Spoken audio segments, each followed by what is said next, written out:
Good morning, good evening, good afternoon. Friday is here. I hope you're well, you're okay, you're excited, you are happy about going into the weekend. It's a Friday and always an exciting day because the show is always a little chill and there's always some news to talk about because usually on a day like this, there's a game over the weekend. But unfortunately, or fortunately, this time around it's different because there's an international break where our players are balling, by the way.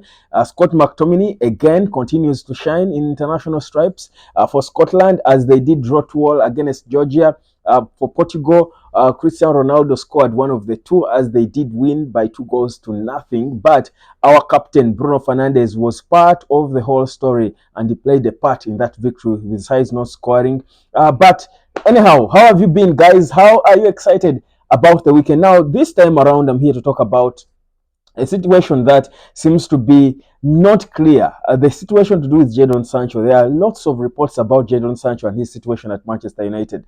Some are saying that Sir Jim Ratcliffe wants him to stay. Others are saying Eric Ten Hag banished him completely and he's not wanted ever back in the club until he does apologize. Now, he has refused to apologize.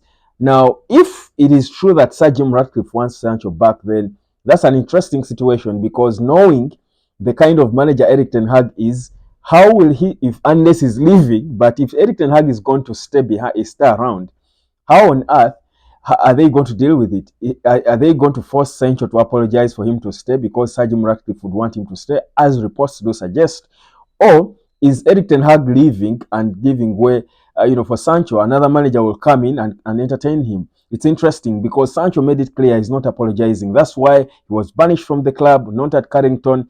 He's not using any facility at United. He's not part of the team photo. He's surely clearly in exile. He's clearly in exile. So it's an interesting thing. But this is my opinion about the whole Sancho situation. For me, regardless what they want to do with him and all, I personally think that Sancho could actually surprisingly be a better partner for Rasmus HOJLUND than any of the other players we've got playing aside of him.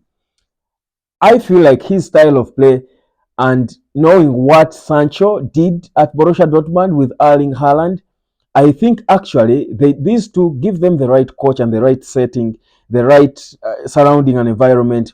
Sancho and Rasmus HOJLUND could actually turn into something different, could turn into magic.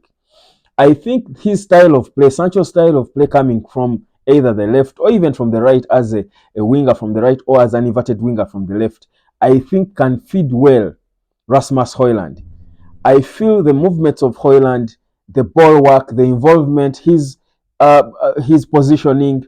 I feel him and Sancho, add there Mason Greenwood somewhere or Alejandro Garnacho. I think there could be a chemistry there. I would love to see them play together, honestly. And because I'm one of those who don't think Sancho is completely done at night. I don't think Sancho cannot play any better than he has. I don't think we have seen the best of Sancho at United. I think just like we haven't seen the best of so many players at United because of the rot in the whole setup that we have been suffering, I think Sancho is again one of those players who can give us more than what we've seen, and we cannot be completely done with him. The only thing though is it's difficult to come and speak for a sort of indisciplined player and speak for an indisciplined player. I think it's a bit difficult for you to come and defend them because I mean, if you're attacking and responding to your manager in public, if you're lazy, if you don't want to be cautioned, it certainly is going to be difficult. And it gives I get a feeling that the the issues between the two are, I think, beyond repair now. I mean, it has gone on for months now. It started as something small. You thought Sancho would just pull down his tweet and come and apologize to the manager and we move on. But it going on and dragging on for all this time makes it difficult, I think, to be mended. I think it could be a situation gone beyond repair. But realistically, in terms of the football, I think Sancho can give us more at United. But I actually think most importantly, we are looking for players who can make us see the best of Rasmus HOJLUND. I think Jadon Sancho could be one of those players. He needs to be given a chance to play with HOJLUND.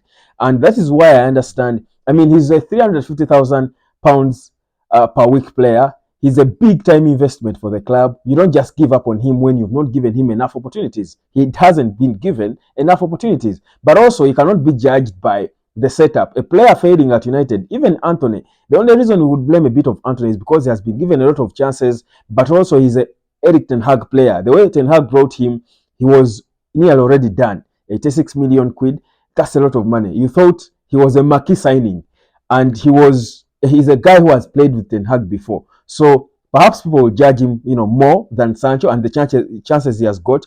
But for Sancho, I think he has not got enough chances really as a player, and the fact that the whole United project has been a rot largely, it's difficult for you to entirely judge and say this player has failed because of this, unless things change around and they still fail, because you don't know, don't underestimate the power of what a small change in how you handle things at United could change the performances of individuals. A small change, a small tweak in how we handle things, a small tweak in management, the sacking of Richard Arnold, the impending sacking of John Mata, uh, the change of everything, the new facilities, how much that can change to the players, it cannot be mentioned. It's a lot. So I feel like we might have not got a chance to see the best of Sancho, but I think if there is that chance, if there is a small window that the issues between Sancho and Eric Ten Hag can be sorted and Sancho can stay, we need to have a chance to see him play with Rasmus HOJLUND.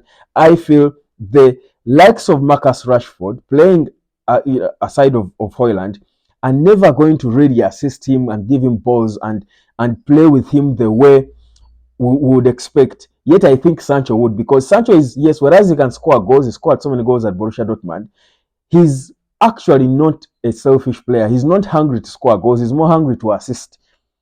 He's that kind of player. And he's more involved in play. He wants to play with his teammates and run around 1-2s and all. And that is exactly what Rasmus HOJLUND does. I feel like we might be denied an opportunity, a big time opportunity to see what could be a dynamic duo of Sancho and HOJLUND. And it would be painful if Sancho left in the manner he's seemingly going to leave.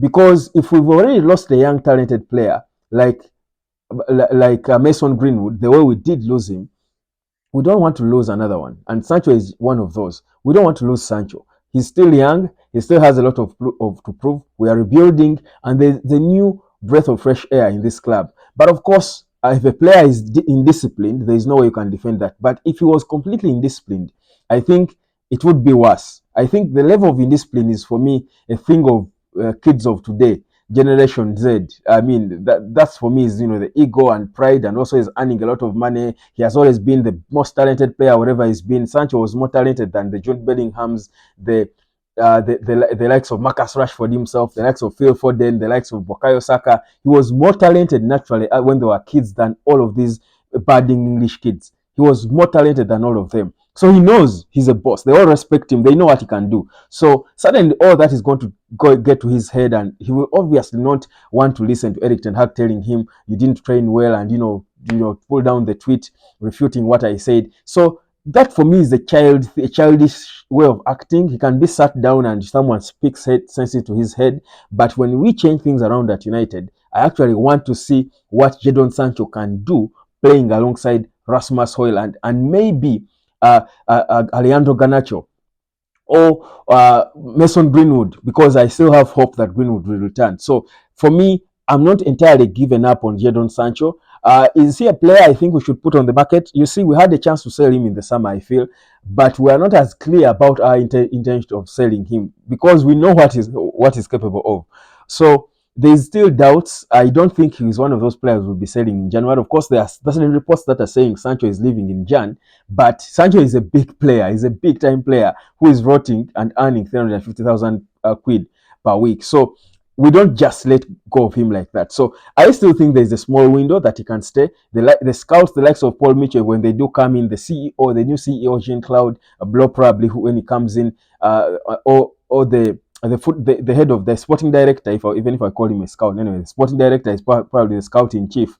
But whether it's Doggy, Friedman, or whoever comes in, or Paul Mitchell, or whoever, I feel they will be impressed. They would want to see more of Jadon Sancho, and maybe that's how they'll manage the situation, and we see him stay. But for me, I need the gods of football to give us a chance to watch Sancho playing alongside Rasmus HOJLUND. If it doesn't work, if HOJLUND doesn't score goals, if they don't have a good team and pair, then I will agree that this boy is done and dusted and he should be leaving our club. Hotspot, subscribe. My name is Webb. What's your take on Jadon Sancho? Should he stay? Should he leave in Jan? Because Jan is around the corner, just like the weekend is here, not just around the corner. It's here. Let me go enjoy it. Catch you later, fam.